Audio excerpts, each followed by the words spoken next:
karena mbahku meninggal toh Miss. Terus? Lah habis mbahku meninggal itu kan aku difiniskan sama majikanku yang lama, dikasih semuanya, hak aku dikasih. Terus habis itu aku dikerjakan, dikenalkan ini kan carikan majikan gitu. Ini loh di asistennya Koko. Tadi cucunya mbahku itu punya asisten, terus aku disuruh kerja sama dia. Terus akhirnya kan dia nerima aku gitu. Tadi kan diurus di agent kemarin. Nah, terus habis itu Miss, lah pas diurus sama agentku itu, terus kan harus nunggu visa toh. Harus nunggu visa 1 bulan.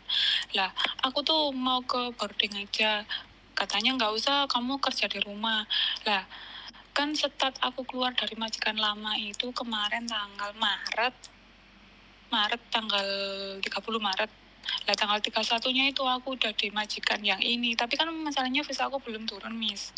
Lah visa aku belum turun ini, aku tuh nggak nyaman sama pekerjaannya gitu loh, Miss.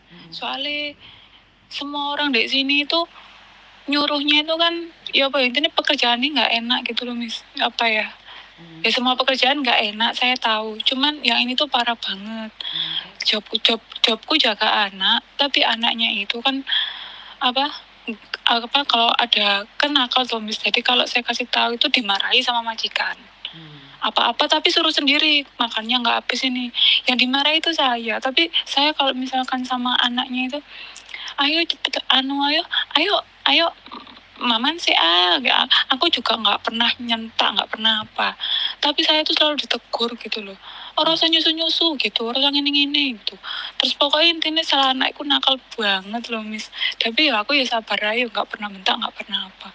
Tapi ya itu sama semua di rumah ini tuh, sama neneknya itu kan disuruh ini, kamu gini aja lah Miss, biar singkatnya aja. Intinya saya itu visa ini kan belum turun. Terus kemarin saya cancel, saya ke imigrasi. Saya cancel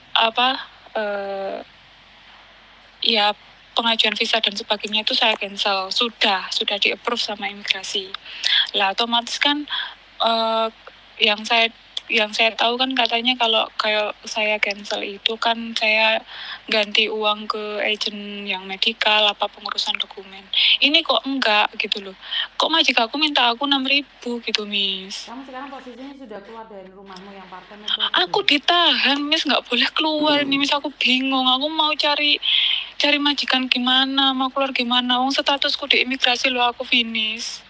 Kan belum turun visanya. Mau kerja sebelum turun visa. Kenapa Miss Yuni melarang kalian kerja sebelum turun visa? Paham kan kenapa sih Miss Yuni itu anti banget kalau kalian disuruh kerja sebelum visa turun? Karena kalian bisa saja dipaksa di ini di itu. Jadi kalian itu sekarang ini secara langsung dan tidak langsung sudah dipaksa untuk bekerja, padahal kalian sudah proses tapi kan visa belum turun dong. Dan jika kamu membangkang nanti laporin polisi. Tapi menurut pendapat saya nggak tahu. Menurut pendapat saya, ya udah kamu keluar saja. Ini kamu belum kerja, kamu udah ditekan seperti itu. Kebayang kalau kamu sudah kerja. Nah itu makanya. Sama KJRI Indo. Loh, saya tadi gini Miss, saya tadi kan WA-an sama temanku tuh dikonsultasikan ke KJRI katanya, tapi saya belum follow up. Cuman agent itu barusan telepon saya marah-marah sama saya. Ngapa Pak mau kok telepon kamu lapor ke KJRI lapor gini gitu Miss, nang aku dilolok di sini ini. Ya itu konsekuensi nggak masalah, yang penting kamu nggak dianiaya aja, nggak apa-apa. Loh, tapi itu nanti berdampak nggak Miss kalau saya mau cari majikan? Nggak, maksudnya kalau saya mau saya tadi pagi telepon Koko Thomas loh Miss, katanya suruh telepon ke Miss Yuni. Enggak gini, aku nanya kok emang bener ya suruh bayar segitu, katanya suruh tanya Miss Yuni aja gitu. Terus akhirnya ya aku telepon iya nggak apa-apa. Terus saya tuh bingung gini Miss, kalau saya saya bingung mau lapor KJRI itu gimana. Soalnya tadi itu saya habis telepon sama Koko Thomas, saya telepon ke KJRI itu apa? Datamu mana, Dok? Datamu udah kamu kirim, KTP-mu udah kamu kirim. Saya kirim ke Miss Juni, tapi nanti gini Miss, saya kan disuruh bayar 6.000 Miss. Gitu sampai dikasih waktu sampai minggu besok ini Miss. Nggak apa-apa, kamu gitu. Bilang aku mau bayar tapi di depan KJRI. Ngomong nggak? Oh gitu. Aku nanti bilang sama majikanku gitu ya. Saya mau bayar tapi ke KJRI.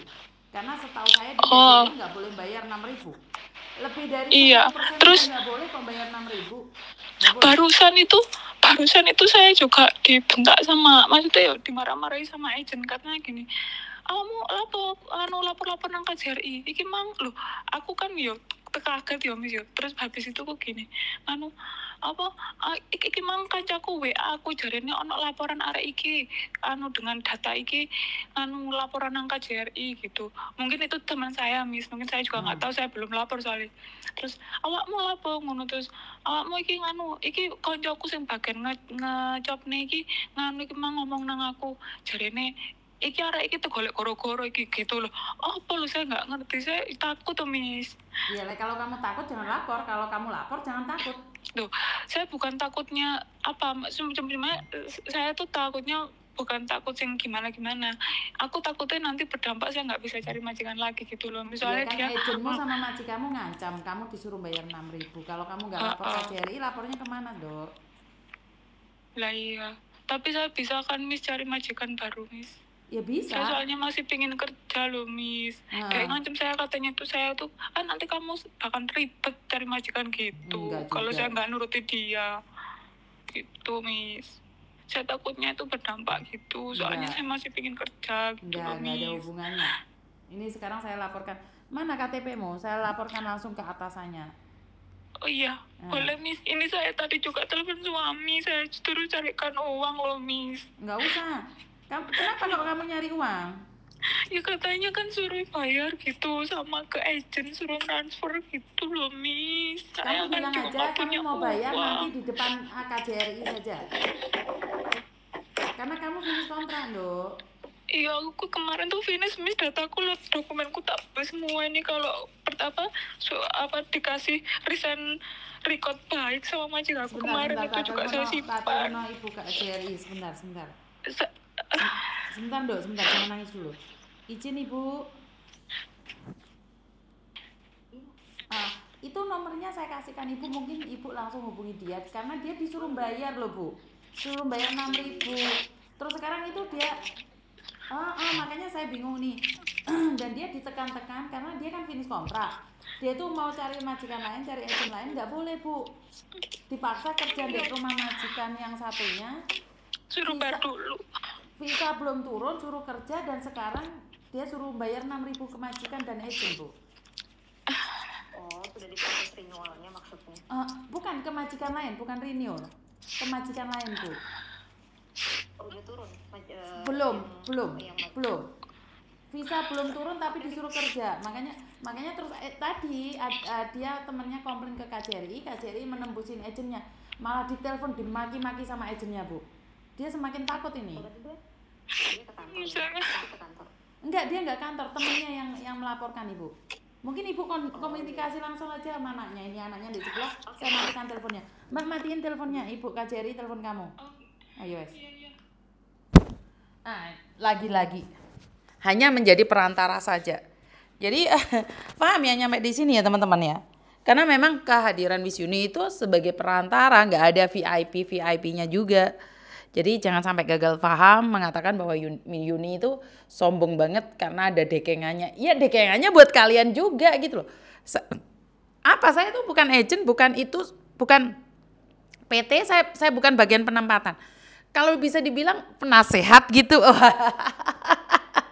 Yuni sok pede, siapa yang ngangkat jadi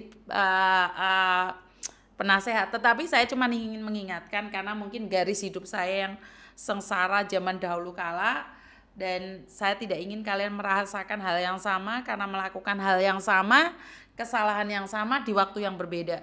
Karena itu saya selalu memberikan petuah-petuah ini buat kalian semua agar kalian terhindar dari scammer, dari penipuan, bahkan dari agen-agen yang jahat. Itu aja wes pesan saya buat semuanya.